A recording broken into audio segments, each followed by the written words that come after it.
That morning at 8:14, my phone lit up like an HR notice. We changed all the locks and the gate code. We no longer trust you. No exclamation mark, no emoji, no love you. Just cold as a termination email, except the position being cut was daughter. My name now is Maya Bennett, 31, stood in the little kitchen of my Austin, Texas apartment, staring at the pale blue screen like an OR light. Below the message was the sender, Diane Parker, my mother. I didn't cry. I heard the fridge humming and a neighbor's dog barking at nothing. I typed a reply, words heavy as metal. Noted, clever, but you forgot one thing. Then I opened the banking app, scrolled to recurring payments. $4,800 on the 15th of every month. 4 years. A house that wasn't mine. A bed that was never saved for me, and I paid for it like a ritual. I tapped cancel. The confirmation flashed. Canceled. A tiny word with the weight of a deadbolt sliding shut. I set my phone face down on the scarred wood table I had sanded myself last weekend. Around me were things that actually belonged to me. A stubborn pathos I'd kept alive. A thrift store lamp that made evening feel like theater. I pictured my family, Tom, my dad, who watched sports till sunrise, Amber, my sister, talented at turning everything into an emergency, and Diane, my mom, a voice as smooth as an ad when asking for money and sharp as a razor when it came to saying thank you. But this morning's text was the slap. We no longer trust you. Trust who? The daughter paying the mortgage, fixing the roof after the storm, covering taxes, funding the Wi-Fi so Dad could watch baseball and babysitter so Amber could breathe. The message stamped the story I thought hadn't ended yet. Turns out it was opening night for a new chapter. I didn't call back. I sat down, opened my laptop, pulled up the spreadsheet titled Ledger Home. Date column, amount column, notes, shingle roof, property tax, water heater, internet, Amber Bridge, emergency groceries repeating like a looped soundtrack. The total stared back and read $211,723. 4 years earlier, the day I got promoted, my mom had phoned with practiced tremble. Just temporary, honey, till your dad stabilizes. Temporary stretched to today. I'd lived as a walk-in wallet, an ATM with a calendar, and now they changed the locks. The big question landed like a mailbox lid. If your family locks you out, what exactly do you still owe them? Or have they owed you an entire decade all along? I swear, Texas sky at 8 a.m. has a color that makes you think of clinics.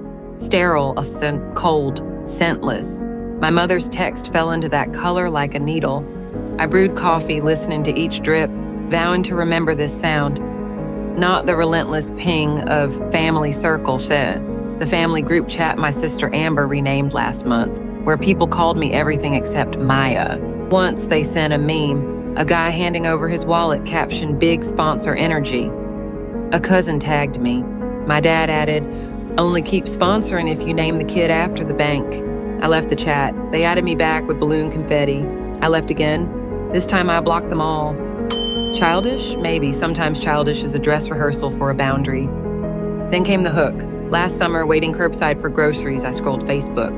The algorithm offered me a picture. My mom, Amber, and my dad on the porch of the house I pay for. My mom holding a wooden sign, home sweet home. Caption, so proud of our daughter for building a future we can all share. The house is finally in the right hands. The right hands. No tag for me, no thanks, Maya. Comments fell like confetti at someone else's parade. Hearts, applause, Amber, you're amazing. I sat very still, pinned like a butterfly. A week later, mowing the backyard, yes, the yard I'd mowed free for 3 summers, I killed the engine for water and heard voices through the kitchen window. My mother's low, giddy. Amber's bright, steady, someone speaking in a kitchen she believes is hers. Did you see her face when Aunt Karen asked about the deed? She looked like a guest waiting to be served. My mother's chuckle was a sound I didn't recognize. It's almost done. Paperwork's moving. She put the mortgage in her name, remember? Her problem. Amber's voice, a scissor snip. She's not family anymore, she's a sponsor. I didn't explode, I cooled. I finally understood something I hadn't dared to. In their story, I wasn't a character. I was a service. So the opening question became, when your family calls you the sponsor, do you keep proving love with receipts or unplug the machine and hand them back the dark? I started the living like people move out in silence, one drawer at a time. First, the bank. I called to verify the mortgage, needed logic to counter the lump in my throat. The rep sounded sunny. Yes, Ms. Bennett, you're still primary. But last week there was a request to switch the primary contact to Amber Lewis, verification pending. My pulse stayed steady. Maybe my body had trained for impossible news. Who submitted it? Online form, probably someone with your data. That night I checked accounts and saw $2,400 gone, transferred to Amber's old emergency visa. I texted her. Did you use my card again? Don't make it a thing, Maya. The kids needed shoes. Thought we still shared it. No, we didn't. No reply from Amber. But my mom chimed in. Honey, Amber's struggling. She'll pay you back. Let's not start a war over a few dollars. A few dollars. Back to ledger, home. Each row was a call to the roofing hotline, a 2 a.m. bill pay. An afternoon I covered a gate repaint because the old color peeled like sunburnt skin. I didn't write hurt. I wrote numbers. Numbers don't lie. 4 years and the sum was a quiet verdict. Days later, the 60th birthday invitation for my mom arrived, edges gilded, embossed quote, "A house is not a home without family." I pinned it to the fridge right above the spreadsheet, a reminder that home can be a slogan nailed to a door. I thought about skipping the party. Part of me wanted to vanish like steam from a pot not meant for me. But I heard my granddad, Arthur Bennett, in my head. People who live off your silence will test how deep it runs. I texted him, I'm going. It's time to say things out loud. He didn't respond. He never did when feelings were involved. I knew he'd read it. The night before, I arranged everything, backed up texts, statements, receipts, and the audio I'd captured at that kitchen window. She's not family, she's a sponsor. I put them on a flash drive and labeled it with a strip of tape. Truth. On the day I arrived 10 minutes late on purpose, the rented hall was emerald and gold, balloons like a ceiling of sugar. Banner, Happy 60th, Diane. When I walked in, the noise dropped half a key. Amber's eyes went wide, then slid away like she'd seen a ghost. I didn't greet anyone. I sat in the last row. I waited. The slideshow began. Childhoods, vacations, weddings. My mother's voice like butter. A home built with love, passed down with purpose. People clapped when the house photo appeared. Amber took the mic, warm and polished. This home represents sacrifice, strength, what it means to be family. I nearly laughed. Work, yes, heavy work was done by the account name Maya Bennett. I stood, not a decision, just the moment where silence stops being grace and starts being consent. I walked to the mic. I wasn't planning to speak, I said evenly, but since we're talking about legacy, let's talk about what legacy costs. I handed the flash drive to a tech-savvy cousin. The screen played the first audio, a soft room tone, then my mother's voice ringing like a drop into a metal bowl. She's not family anymore, she's a sponsor. A glass hit the floor, someone gasped. I didn't look at my mother. I clicked to the next slide, the family circle chat, the big sponsor energy meme, the tags, the jokes. My dad's line, only keep it up if she names the kid after the bank, then the spreadsheet. Lines marching, mortgage, utilities, repairs, taxes. The total, red and undeniable, $211,084. This, I said, is the price of your legacy. Amber shot up. Are you serious right now? Me, more serious than your 12th emergency. My dad stood, while flushing. You don't humiliate your mother on her birthday. I turned, glass calm. You want to talk humiliation, Dad? That loan application using my name and credit score, I've got the paperwork. He deflated into his chair. My mom tried, voice cracking. It was a gift, Maya. Families help each other. I stepped closer. No. Families say thank you. Families respect each other. Gifts come with gratitude, not deceit. The room pressed itself into quiet. Then the back doors opened. Arthur walked in on his cane, each step a nail. The crowd parted. He took the mic without ceremony. He looked at my mother. You raised a thief. Then at my dad. And a coward. No one breathed. He turned to me, Maya, you did right. He paused, then faced them again. Last week I changed the trust. Amber's name is gone, the house, the accounts, they belong to Maya. It felt like the floor shifted. Amber's jaw dropped. My mother went white, then red, then white again. I didn't look at them. I looked at the flash drive on the laptop, the tape marked truth. I set the stack of invoices on the gift table. You changed the locks, I said softly, but I already changed my future.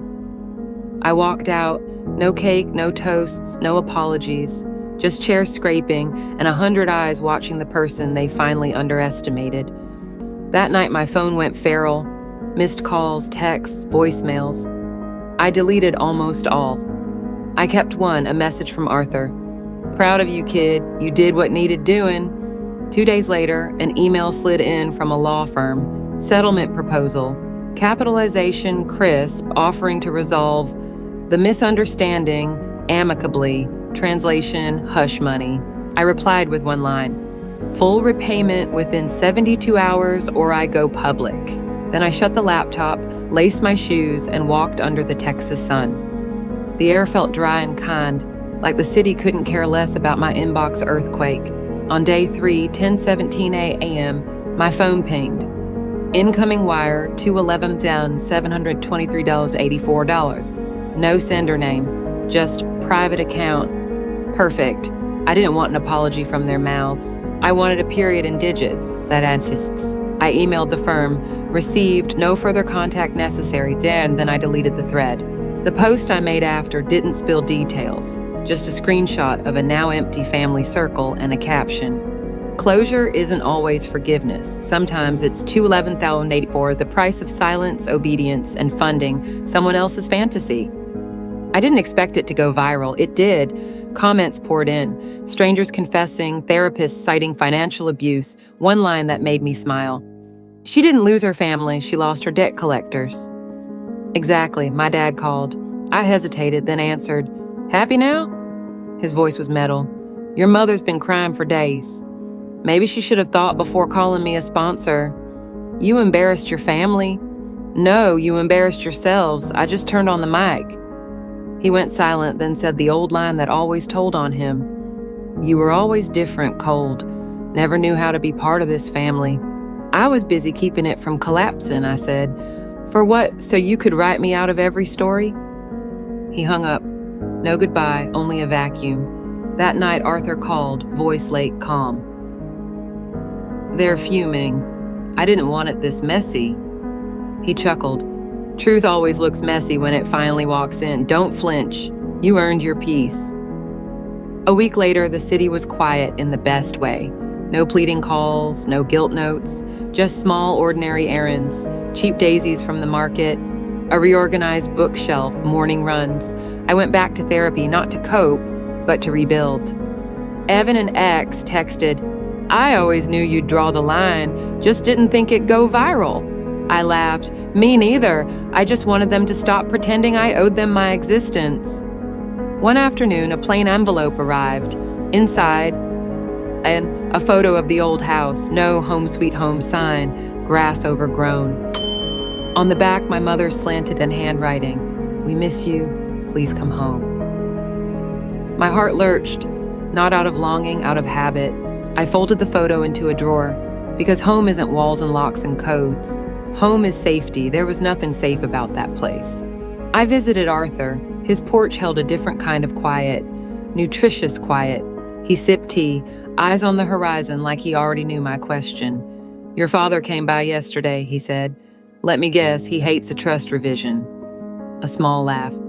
Unhappy people rarely are happy. He asked me to reconsider. I told him, legacy isn't inheritance, it's behavior repeated. I stared at my hands. I didn't mean to make a scene. He tilted his head. You didn't make a scene, you told the truth. People living on lies always think truth is drama. A breeze crossed the porch, wood and black tea in the air. The sun slipped lower, edging everything in gold. Some will call me cruel, others brave. The truth, I'm neither.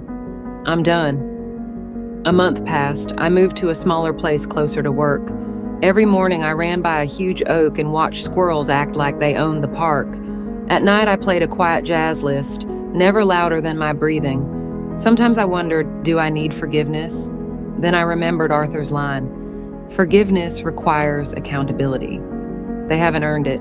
People tell me their family stories now, the sibling covering tuition, the nephew supporting grandma on 2 jobs. I don't hand out universal advice. I say, don't mistake access for love. Strangely, I can hear them exhale like a zipper finally loosened. Amber texted from an unknown number. You happy now? Mom's been sick. I looked at the screen, hand steady. I thought of every emergency used to pry money from my wallet. I typed, speak to your lawyer. Then I blocked the number. Not because I'm cruel, because for once I'm consistent. One night the wind shifted, rain scented. I stood on my balcony watching window box films of other families. Down on the street, a dad buckled a toddler in while a dog danced at the bumper. They were laughing at something too small to hear, but I believed it was real. I remembered my 17-year-old self thinking, when I succeed, I'll fix everything. Now I know success isn't paying for everyone else's mistakes. Success is no longer asking permission to live your own life. Sunday morning, I brewed coffee, opened the balcony door, let sunlight pour in like a clean towel. My phone was quiet. No gate codes needed, no bridge money, no, did the transfer go through? I didn't feel lighter. I felt clearer. And clarity, I realized, is just another word for freedom. Weeks later, my father sent a message. No shouting, just bitter. You think money makes you right?